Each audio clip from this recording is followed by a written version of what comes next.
Seperti biasa Bang Aziz, kita ingin bertanya-tanya.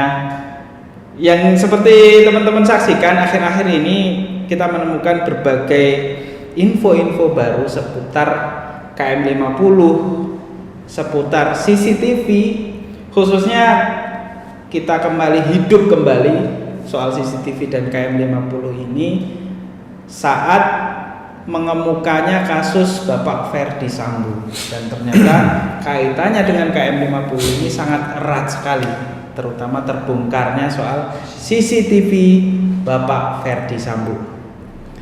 Dan kalau misalnya kita sebutkan nama-namanya, ternyata ada juga salah satu nama yang nama itu mengurusi CCTV Bapak Ferdi Sambo dan juga CCTV soal KM50. Nah teman-teman sekalian, berhubung kita dengan pengacara KM50, maka kita akan tanya soal itu. Bang, gimana sih sebenarnya perkembangannya soal hukum soal KM50, meskipun ini sudah lama, tapi tentu ini kita tidak berhenti sampai dengan putusan hukum itu. Nah sampai dengan sejauh ini bagaimana perkembangannya isu soal KM50? Ya, bismillahirrahmanirrahim. Jadi perkembangannya tetap kita berupaya terus konsisten memelihara isu ini sampai kapan? Sampai permasalahan ini dituntaskan dengan baik, dengan adil dan juga dengan transparan.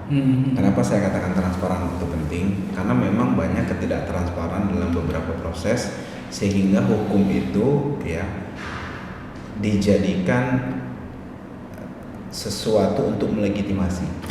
Jadi dulu itu kita mengenal hukum itu untuk menegakkan keadilan dan kebenaran, kemudian juga untuk membuat tertib, gitu kan? Untuk menertibkan, gitu kan? Jadi itu yang kita kenal. Sehingga orang-orang dulu itu menolak untuk proses hukum ketika memang itu dikhawatirkan merugikan dirinya sendiri, gitu loh. Jadi masih ada respect of regulation, respect of regulation. Jadi menghormati hukum, menghormati keadilan, respect of justice itu masih ada. Nah, maksud saya respect of justice itu dulu masih dimiliki oleh pendahulu kita, meskipun dulu itu kezaliman itu tetap ada. Gitu. Dari awal kan tetap ada, ketidakadilan itu pasti ada. Nah, contohnya apa? Contoh kita bisa lihat kasus Marsina. Gitu kan. Dulu setahu saya beberapa kasus-kasus juga soal Orba. Saya ubah. Kasus dulu yang membuat Pak Hugeng, kalau saya tidak salah, dicopot karena ada perkosaan yang melibatkan pejabat betul. Anak pejabat waktu itu kan. Nah, artinya saya mau sampaikan dulu sebegitu kerasnya orang itu menolak proses hukum. Nah, saya mau kasih contoh itu dulu, gitu kan. Nah, tapi saat ini orang ketika terjadi kezaliman malah menggunakan hukum itu untuk melegitimasi kezaliman menggunakan hukum. Hukum dijadikan alat, power of tools, alat kekuasaan, itu kan. Untuk apa? Untuk melegitimasi ketidakadilan, sehingga membuat di kemudian hari hukum yang zalim tersebut menjadi sesuatu yang ajab, gitu loh. Nah, jadi itu yang sebenarnya kita dari awal sudah memperkirakan hal tersebut. Kok begitu? Ya, ada dua hal yang saya mau katakan. Ini merupakan kondisi yang menyebabkan hukum ini dijadikan alat tadi. Yang pertama adalah waktu kasus KM50. Kita berusaha sedemikian rupa, biar boleh dilihat, kita nggak pernah melaporkan kasus itu.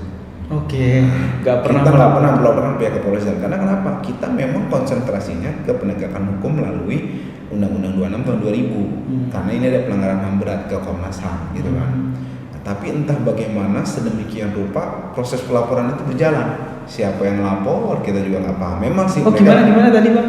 kita nggak pernah melaporkan terjadinya hal tersebut. Tapi proses itu berjalan. Nah, jadi memang kita bisa saja, mereka bisa saja berargumen bahwa ini kan ada tindakan pidana. Maka kalau polisi berhak melaporkan laporan. Berarti laporannya dari pihak kepolisian sendiri. Iya, tapi kan tetap harusnya dari pihak kita sebagai korban, betul. Itu kan ada inisiatif.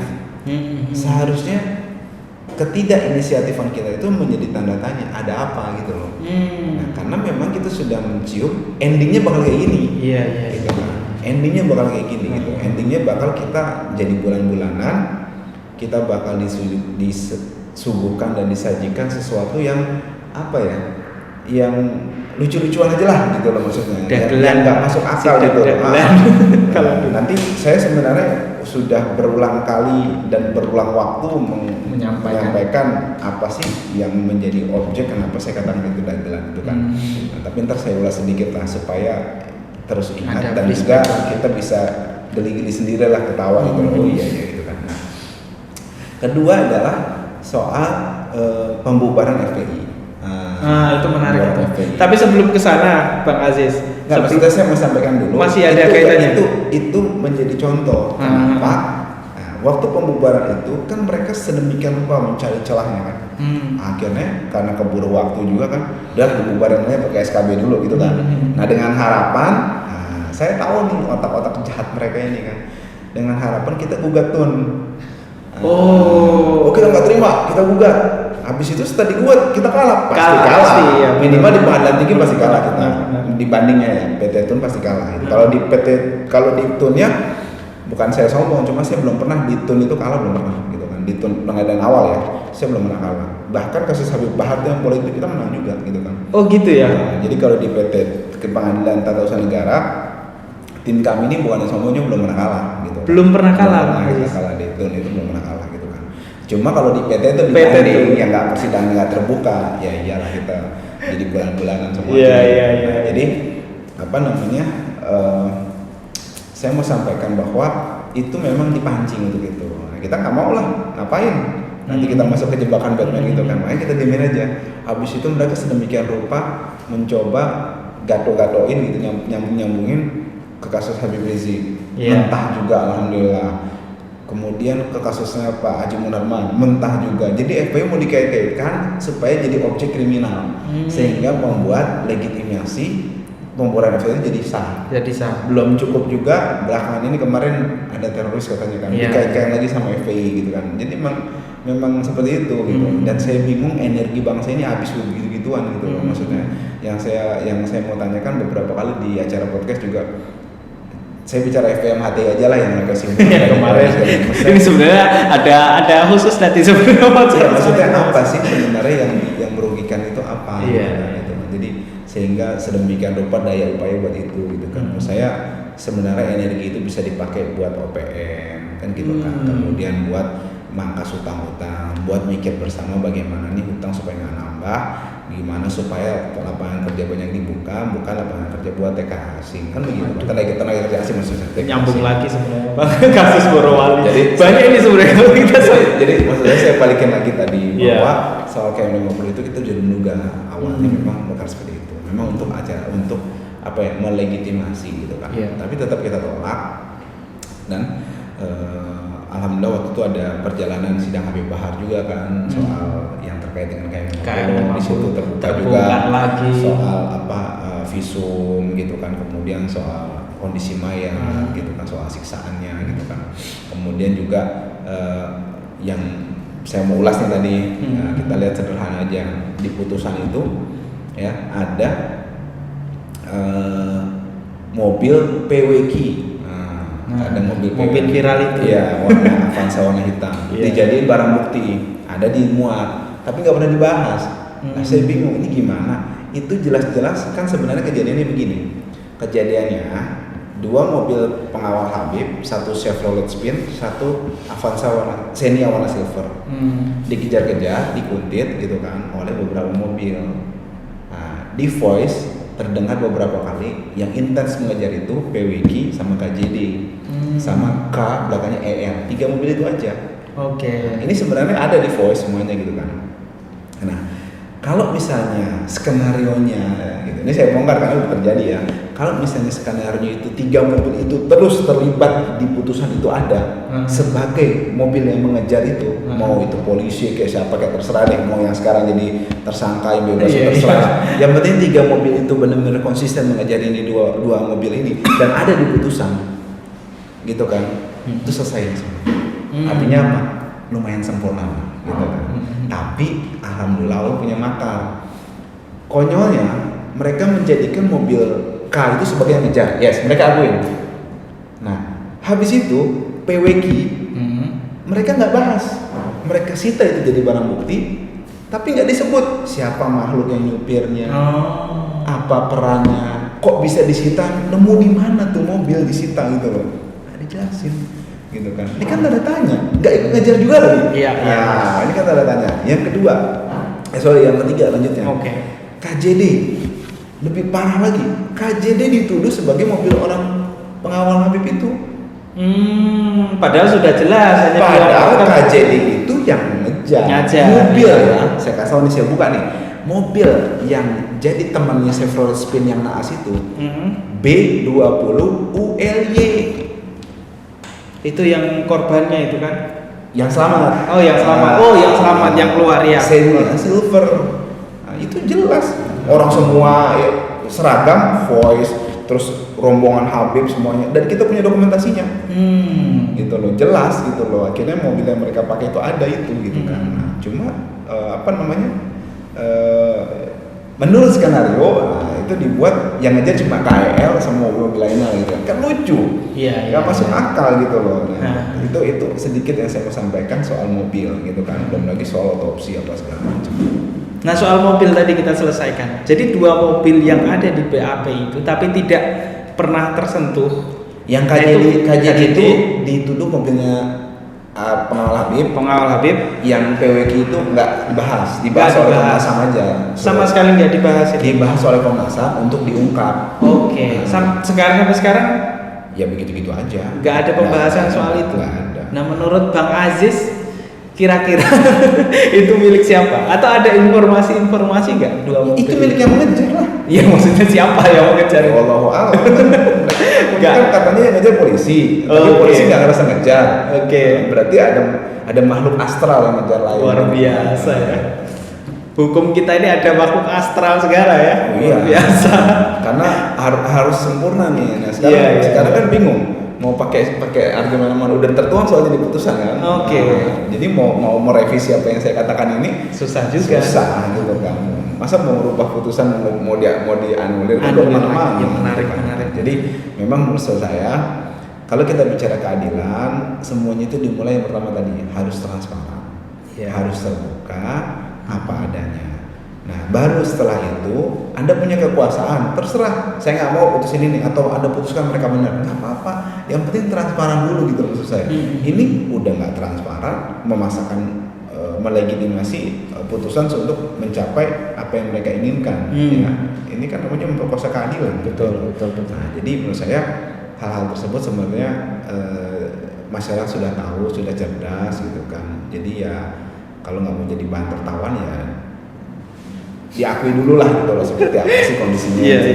Terus juga terkait dengan CCTV, setahu saya dari putusannya dari dakwaan Pak Sambo itu ada 3 kali disebut, kalau saya nggak salah ya, 3 kali disebut soal KM50 dan soal CCTV itu. Artinya memang kok ada tim untuk beresin begituan gitu kan. Nah, di kasus Pak Sambo yang memang diduga tidak melibatkan kepentingan politik apapun, ya, tidak melibatkan kepentingan institusi manapun, ya mereka bisa bongkar. Nah, tapi kalau untuk keputusan yang memang KM50 udah jelas-jelas mereka beresin CCTV juga, tapi nggak pernah ada tuh tuduhan obstruction of justice apa segala macam gitu. Nah, menurut saya ini terjadi betul, jelas nyata diskriminasi dalam penegakan hukum gitu kan, antara kasus Pak Sambo dengan KM50. Belum lagi kalau saya mau sangkut-sangkutkan dengan kasus pelanggaran HAM berat lainnya, ya, waktu kasus seorang pendeta di Papua meninggal diduga disiksa dan dibunuh oleh TNI, ya, dituduhnya seperti itu. itu dikatakan pelanggaran HAM berat, sampai Pak Mahfud MD juga berkomentar keras soal itu untuk supaya diusut. Itu kejadian sekitar tahun 2020 atau 19 gitu saya lupa. Oh, ini baru dengar saya. Jadi tapi sebaliknya untuk kasus KM50 6 anak bangsa diperlakukan tidak sama, padahal ininya mirip gitu kan, soal yang diduga dilakukan oleh aparat penegak hukum. Oke. Dan itu yang di Papua langsung komentar dari Bapak Mahfud MD. Iya, saya ini juga kemarin saya sempat garis bawahi soal yang di Papua itu. Saya angkat lagi. Coba. Saya juga baru dengar ini pemirsa sekalian. Kalau kemarin saya sampaikan di komisi di saya sebenarnya mau ke arah sana fraksi PKS itu. Tapi Pak Aziz selesaikan dulu. Pendeta Yeremia Zanambani. Iya. Mereka sekitar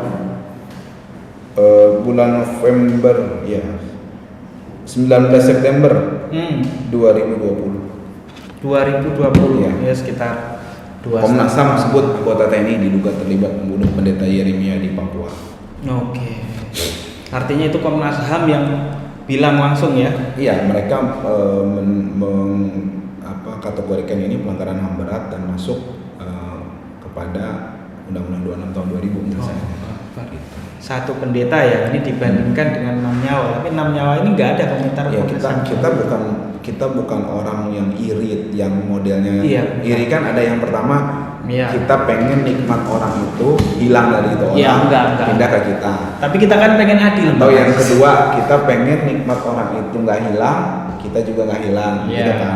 Kita pengen orang itu nggak dapat iman, kita nggak apa-apa. Kita mau yang kedua.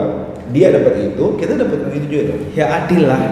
Proporsional. Kan kita pengennya adil aja, itu doang kan Bang Aziz. Iya. Kita tuntut. Nah masalahnya kan kalau kita lihat dari fakta-fakta yang dijelaskan oleh Pak Aziz tadi, mulai dari proses hukum sampai soal CCTV yang berkaitan dengan Pak Sambo, terakhir tadi disebutkan soal apa yang terjadi di Papua, ini kan mengindikasikan kuat bahwa adanya makhluk-makhluk astral di balik ini semua. Dan cenderung apa yang disampaikan di awal Bang Aziz tadi, bahwa hukum dijadikan sebagai alat. Nah ini menarik Bang. Terus berikutnya Bang, ini masih terkait soal KM50. Saya ingin mencoba tidak lepas ya. Dan menarik apa yang menjadi putusan majelis hakim, tuntutan JPU soal kasus Pak Ferdi Sambo. Ini kan dituntut oleh JPU tuntutan seumur hidup. Kemudian Putri Chandrawati itu 8 tahun penjara. Baradae 12 tahun penjara. Kalau kita lihat apa yang terjadi di KM50, kemudian orang-orang mengkaitkan karena ada nama-namanya itu yang disebutkan soal CCTV ada di KM50 dan di kasus Pak Ferdi Sambo. Apakah ini memang efek dari mubahalah Habib Rizik ya, walaupun tadi Bang Aziz sebutkan tidak ada dari pihak keluarga yang melaporkan, tapi bikin laporan sendiri dari pihak kepolisian dan lain sebagainya. Apakah ini efek dari itu, dan apakah ada pesan-pesan untuk yang lain-lain ini Bang Aziz? Saya ngambil pesannya itu aja, pesannya ajudannya itu. Gimana? Siapa? Arif atau siapa? Riki Rizal? Bukan, saya tahu lagi yang Arif atau siapa sih saksinya tuh? Aduh, saya lupa lagi. Intinya ada yang mengatakan dia diingatkan istrinya bahwa hati-hati ajudan ini bisa ditembak begitu, apalagi kamu yang cuma ya siapa sih kamu gitu kan yang jadi dia memberi kesaksian terkait Sambo itu berbeda gitu kan dengan yang versi Sambo. Nah itu dia diperingatkan betul sama keluarganya, hati-hati ajudannya bisa dibunuh. Nah, maksud saya kalau orang memang perpijakannya itu tergantung manusia ya begitu. Nah, sekarang kan manusia itu seperti roda juga kehidupannya. Ada di atas karena di bawah, cepat berputar. Begitu juga dengan masalah kepemimpinan, masalah kewenangan. Suatu saat mereka nggak berwenang kok, mau mati mereka wenang kan? Betul. Nah yang saya bingung sama dunia, mereka takutnya setengah mati gitu kan, hati-hati loh kalau tapi dia takut kalau nanti di akhirat diminta tanggung jawabnya gitu kan. Dia bilang diingatkan Pak anaknya masih kecil-kecil, ingat anak-anak. Kalau kamu kasih kesaksian berbeda dengan Pak Ferdi Sambo, ajudan aja bisa dibunuh. Kurang lebih gitu saya baca tuh, kurang lebih ya bahasanya. Jadi dia takut terhadap Pak Ferdi Sambo. Iya, lebih begitu. Dia takut untuk kasih kesaksian daripada menyatakan kebenaran. Ya, tapi akhirnya dia nyatakan juga. Cuma maksud saya lebih spot ketakutan itu karena dia takut kehilangan dunia ini gitu loh. Nah udah gitu anaknya nggak ada yang ngasuh segala macam, dia nggak takut gitu loh ketika nanti di akhirat dia minta tanggung jawab. Ini kan berarti orang-orang ini ya mereka ini fix kalau menurut saya taunya dunia aja, dia nggak tahu akhirat. Dia nggak menyadari bahwa dia nggak percaya. Saya yakin berarti ibadahnya mau itu agama apapun mereka ya gitu kan. Saya yakin mereka ini nggak taat lah, tidak takut dan ya. tidak mengakui. Kenapa? Loh, kalau mengakui mereka tahu akan ada pertanggungjawaban. Mereka harus tanggung jawab untuk itu. Sekarang dia mana mau tanggung jawab? Semua direkayasa sama mereka. Semuanya direkayasa. Sekarang saya mau tanya, apapun agamanya, boleh nggak kita berbohong merekayasa kematian orang? Nggak boleh lah. Boleh nggak kita nggak terbuka terkait kematian satu manusia? Nggak boleh lah. Harusnya mereka terbuka apa adanya. Oh mereka takut sama atasan. Ya berarti mereka tahunya dunia doang. Mereka berarti nggak ngaku itu ada akhirat. Bullshit mereka berarti kalau sholat, kalau mereka pergi ke tempat ibadah segala macam berdoa, bohong semua itu. Semua itu cuma kamuflase doang. Orang mereka nggak yakin kok. Kalau nggak yakin, ngapain mereka beribadah? Artinya mereka cuma konten doang atau cuma buat ya biar dilihat sebagai orang yang beragama itu aja. Tapi sebenarnya mereka nggak yakin sama sekali. Kenapa? Ya mereka buktinya menggadaikan dunianya buat akhiratnya kok. Mereka tahu nih bahwa kalau akan melakukan itu akan diminta tanggung jawaban nanti di akhirat. Mereka nggak mengakui itu. Makanya mereka santai saja. Udah biarin bertahun-tahun ini proses semua. Ya semua saya bilang terkait KM50 ini yang melakukan eksekutornya, yang merekayasa, yang menutupi, yang membantu rekayasa ini, yang menyuruh, ya semua pihak yang mengetahui tapi mendiamkan, sama aja semua nggak takut. Kenapa? Mereka tahu harusnya kalau ada akhirat itu mereka tanggung jawab. Mata, lisan, hati, perbuatan yang tanggung jawabnya. Siap nggak untuk itu? Oh nggak siap? Ya jangan kan begitu kan? Kalau siap ya silakan. Tapi mereka kan siap, nggak mungkin siap lah. Orang mereka aja lahir di dunia aja mesti dibantu orang lain kok. Habis itu di akhirat mereka mau fight sendiri, nggak bisa lah.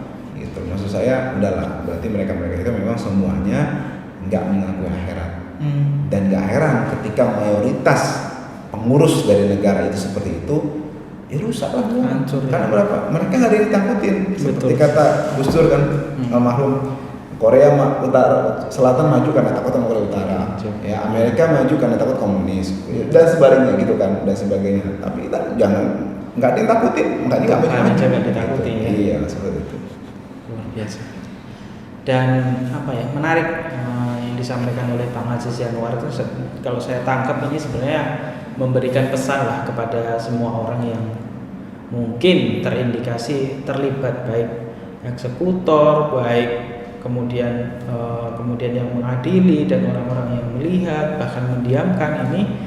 Kalau yang saya tangkap adalah takutlah kalian ini kepada akhirat, karena sesungguhnya yang mengadili kita yang sebenarnya itu bukan di dunia ini tapi kelak di akhirat. Dan jangan lupa salah satu dosa yang memang akan dibalas di dunia sebelum nanti di akhirat dibalas juga ya dosa zalim sama orang. Oh iya.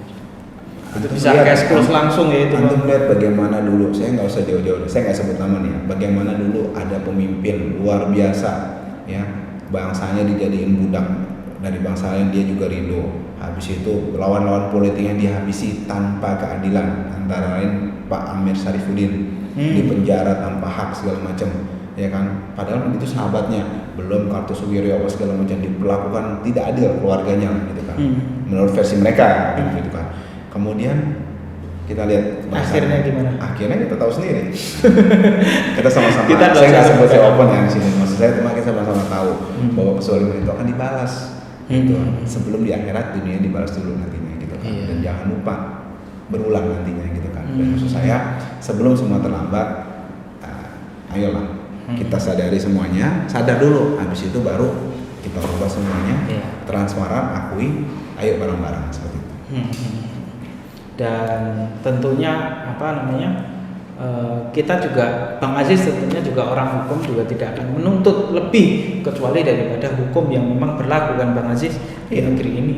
Dan tentu yang dibutuhkan hanyalah minta maaf kemudian diadili sesuai dengan hukum yang berlaku di negeri. Kan sekarang gini, apa kalau kita mau teriak-teriak kemudian dihukum mati semua balik 6 nyawa? Enggak. Gitu loh. Dan keluarga korban juga sudah ridho, apalagi mereka insya Allah syahid. Tapi kan begitu kan, pertanggungjawabannya seperti apa? Ini kan negara punya hukum, kecuali ini gak ada negara, kamu gak ada yang ngurus, ini belantara, riba gitu kan. Ini ngakunya ada yang ngurus, ngakunya ada yang mengayomi. Undang-Undang Dasar 45 katanya groundworknya, kan udah jelas teman-teman, melindungi segenap seluruh tumpah darah, ya seperti itu. Tapi darah tertumpah di mana-mana, jangankan dilindungi, malah yang membunuh diduga dilindungi. Kembali lagi ke poin pertama yang Bang Aziz sampaikan. Tapi ya bukan melindungi tumpah darah, melindungi penumpah darah. Jadi alat tadi. Dan saya juga jadi teringat kemarin di shooting di Salwa Media bahwa mungkin Bang Aziz salah satunya ya, ada tim KM 50 yang kemudian mendatangi DPR RI. Apa yang disampaikan Bang Aziz dan kawan-kawan di sana? Ya kita ke fraksi PKS, kita menyampaikan bersama keluarga korban dan beberapa tim gitu kan. Ada dari TPD juga gitu kan, beberapa ormas. Itu kita sampaikan bahwa kita menuntut keadilan soal KM 50. Kita minta penegakan hukum yang berkeadilan, tidak diskriminatif, dan kita menagih equality before the law itu. Kenapa? Karena itu dirasa jauh panggang dari api terkait dengan kasus Sambo, terkait dengan kasus tadi yang saya cerita di Papua. Tapi penanganan yang ini kok begini? Kenapa ini? Ada batu terjal apa? Gitu kan? Kita sampaikan juga keganjilan yang saya sampaikan tadi, sedikit banyak saya sampaikan, gitu kan?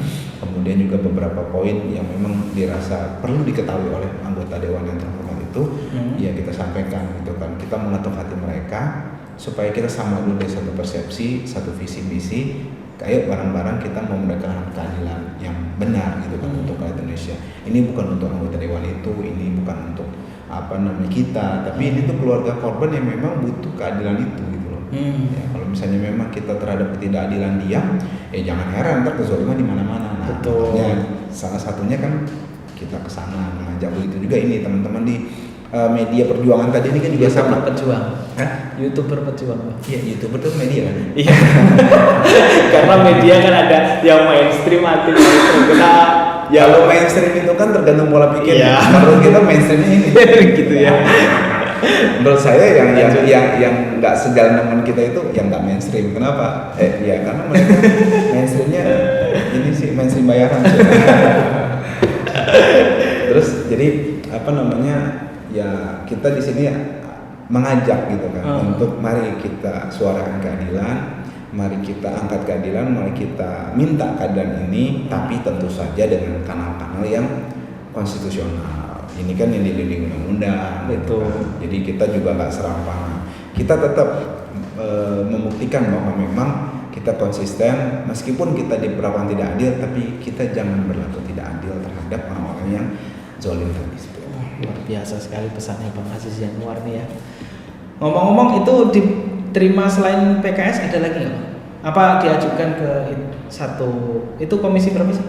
Kita ke PKS kemarin, PKS. Yang lain alhamdulillah belum mau terima lagi. Gitu. Belum mau terima. Belum. Ya mungkin ini sekaligus saya kita sampaikan lah kepada komisi-komisi yang lain, hendaknya ya kita kalau para komisi-komisi yang diangkat menjadi Dewan Perwakilan Rakyat, maka ini adalah salah satu rakyat yang meminta keadilan, maka harusnya pintu itu dibuka selebar-lebarnya tanpa pandang bulu. Ya mungkin karena nggak ada komisinya. Waduh, dalam banget. Komisi itu kan kalau saya memandang ya ada doa. Jadi komisi kan komisi uang. Komisi kan nggak harus uang ya, nggak harus amplop. Ada selain doa apa? Ada pahala. Ya Ya mungkin itu ya yang disampaikan.